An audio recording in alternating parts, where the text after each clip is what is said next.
Bismillahirrahmanirrahim. Assalamu alaikum warahmatullahi wabarakatuh. Naam, tukiwa katika uwanja wa Mwalimu Nyerere Terminal 3 ndani ya tarehe 6 ya mwezi wa 4 mwaka 2023, tukija kuwapokea washiriki ambao watashiriki katika mashindano makubwa barani Afrika kwa mwaka huu. Na washiriki hao si wengine ni Hamza Bashir kutoka Afrika ya Kati pamoja na Mohamed Ahmed kutoka nchini Kenya.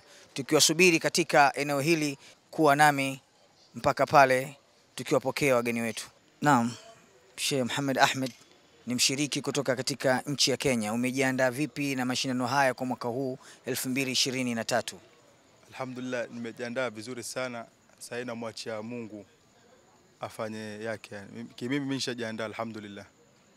Naam, huyu ni mshiriki kutoka katika nchi ya Kenya ambaye ni Mohamed Ahmed. Mshiriki wa pili ni kutoka katika Afrika ya Kati, naye ni Hamza Bashir.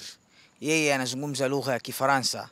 Kwa hiyo inshallah yeye tupo naye na yuko tayari kwa mujibu wa taarifa alizotupa kwamba yuko tayari kwa ajili ya mashindano hayo. Hamza Bashir, you can greet a Muslim from Tanzania. Je suis trop content d'arriver dans ce bon pays qui est la Tanzanie. Depuis ça, c'est ma première fois d'arriver ici. Je vois c'est vraiment un bon pays et l'accueil est chaleureux. Je suis très content. Shukran sana.